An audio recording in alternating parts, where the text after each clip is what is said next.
Well, Michael Mansfield, thank you very much for agreeing to speak at this campaign meeting, the launch campaign for Campus Voices for Palestine.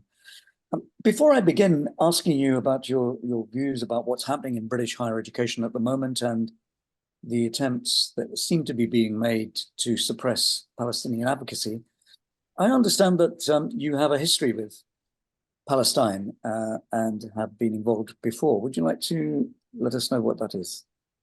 Yes, may I first of all apologize profusely for not being able to make the meeting on Thursday night. The reason is that I'm engaged last week in Wales doing a big inquest. Now this week I'm back doing a large inquest in Belfast to do with what's called the legacy cases out of the trouble. So I'm really sorry I can't be there. However, I can give a flavor of what I would have said had I been there. Yeah, my connection, I think it's important because people say, well, you know, what right has he got to talk about it? You know, what does he really know? And the fact is, besides, my father was involved with General Allenby and his army at the end of the First World War and got seriously wounded in an attempt to bring a certain form of liberation to Palestine. So it's a bit ironic in a way that it began with his interest in what was going on in the Middle East. However, my personal interest doesn't entirely stem from that. It stems from the fact that I was asked back in 2009 to be a member of a judicial member in the sense of act as a judge in the Russell Tribunal on Palestine. Now, this is part of the tradition that was inaugurated by Bertrand Russell some long time ago, and there's a foundation in Brussels that supported this venture. It's really a tribunal of conscience, and it gathers together voluntarily lawyers, judges, and witnesses with expertise and eyewitnesses of various matters in relation to Israel and the occupied territories as a whole, and otherwise Palestine. And the reason it was set up and the reason Bertrand Russell started this particular movement was because of the failures of the institutions of international law.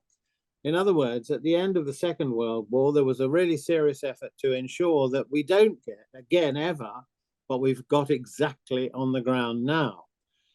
The idea was to ensure that you have the right of self-defense, but that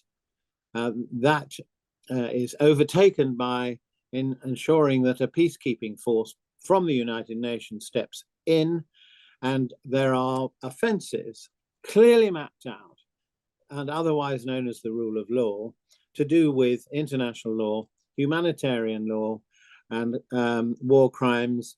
Now aggression's been added to it and so forth. Now, those are incorporated in the Treaty of Rome, which some of you may have heard of in 1998. So the idea was to, as it were, alert the international public to the extent which in Israel, Palestine, there were serious violations, flagrant violations. So one of the conclusions that we finally arrived at, and we spent 4 years traveling around the world. We went to South Africa, interesting since they've taken the case at the International Court of Justice. We went to Barcelona, we had hearings in London, Brussels, and the most important was a hearing which we had at the United Nations in front of the specialized committee that deals with Palestine and matters to do with the Middle East, where we were putting forward a clear argument that violations have been committed.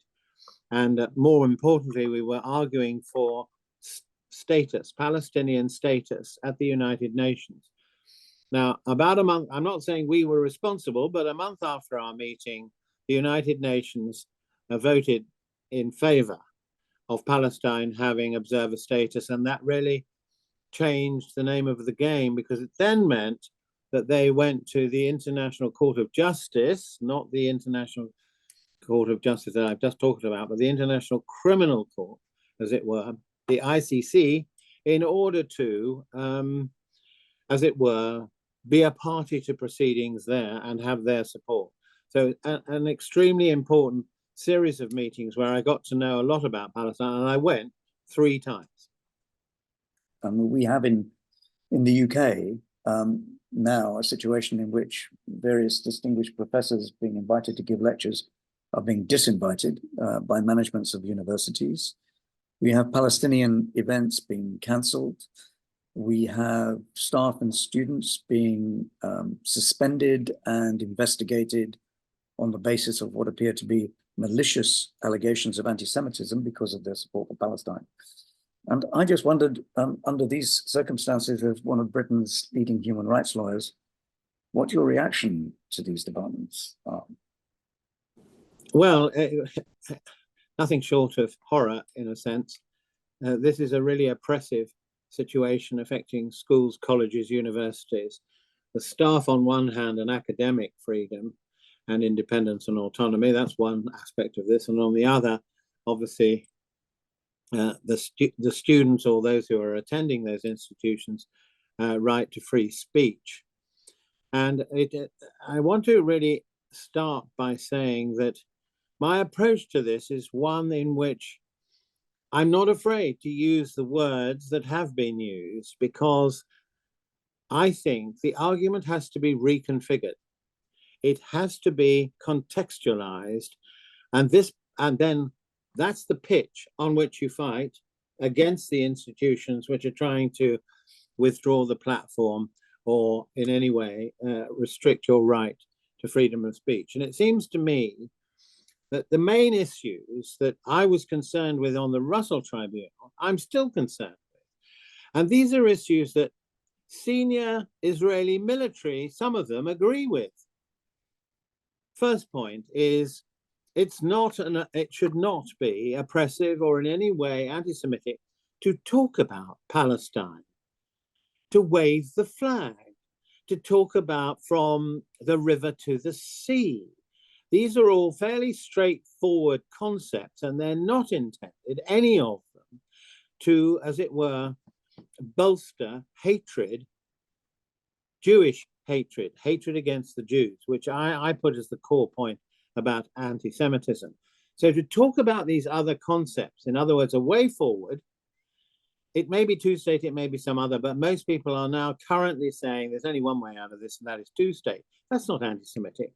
For me, or anybody else, to suggest that in public debate isn't anti-Semitic, but people are afraid to talk about it. People are afraid to wear the Palestinian scarf in case they're thought to be anti-Semitic.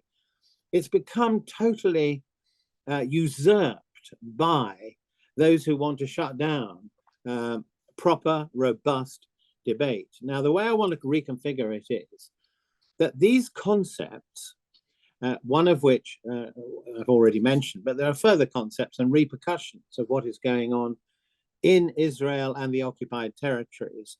So to talk about, for example, apartheid, one of the findings we came to as a tribunal was that apartheid was not just a fiction, it was a fact on the ground. It was just describing what was happening to Palestinians in Israel as well as in the occupied territories in relation to water resources, land, homes, and all the rest of it. I can go through the gamut.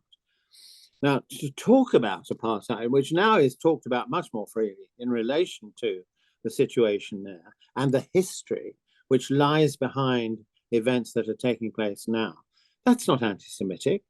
And there are many members of the Jewish population who are happy to talk about it, although some are ashamed to talk about it. I don't say it's a majority, but it's part of an ongoing debate. Now, in addition to that is the concept of genocide.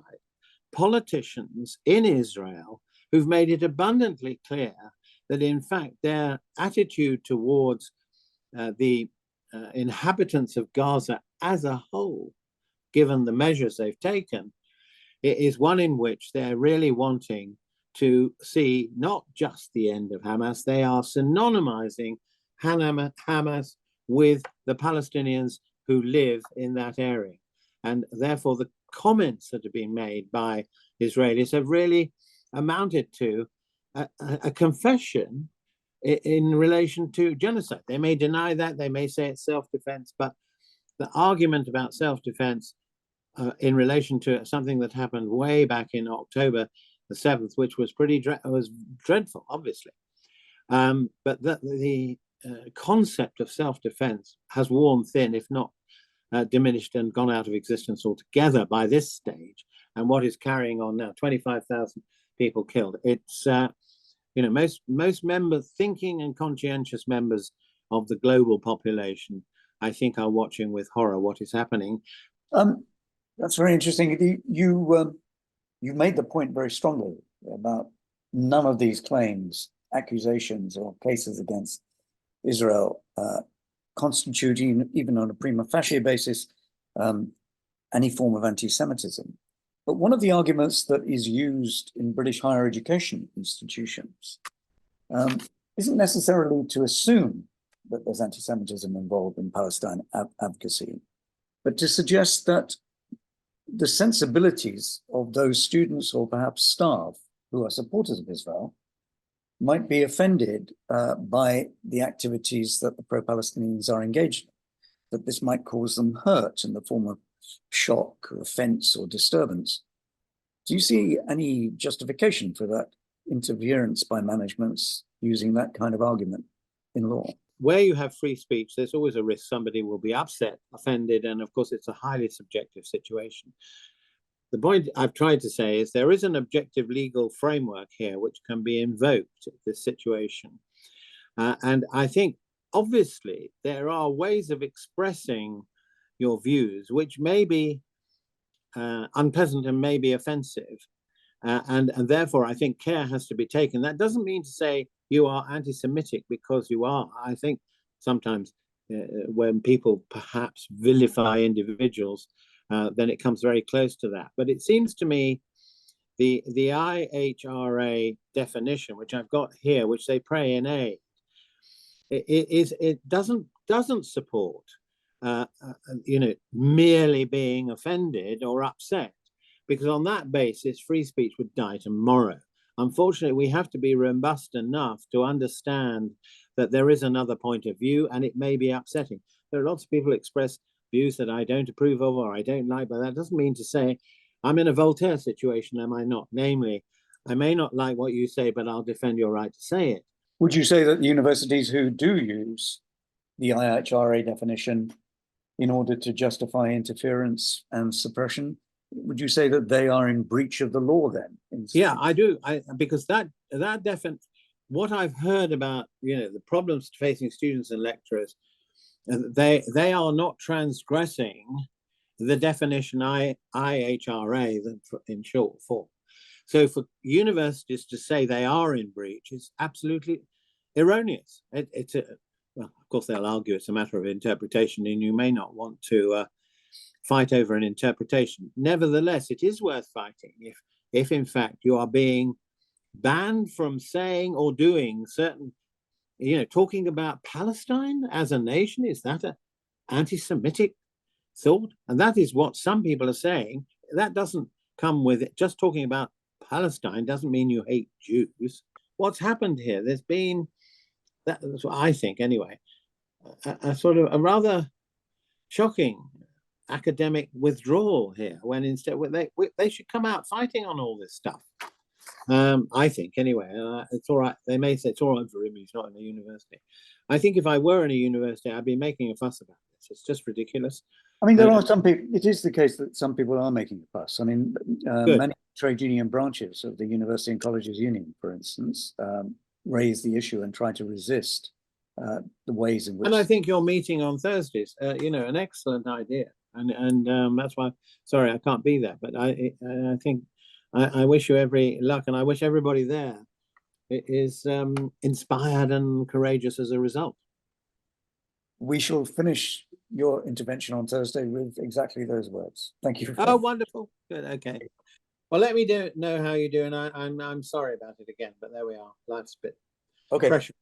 Thank you very much. Good luck with your inquiry. Yeah. Okay. Thanks. Yeah, it's all to do with British troops shooting citizens. Yeah, I've been following it. Okay. Thanks. Good. Bye-bye.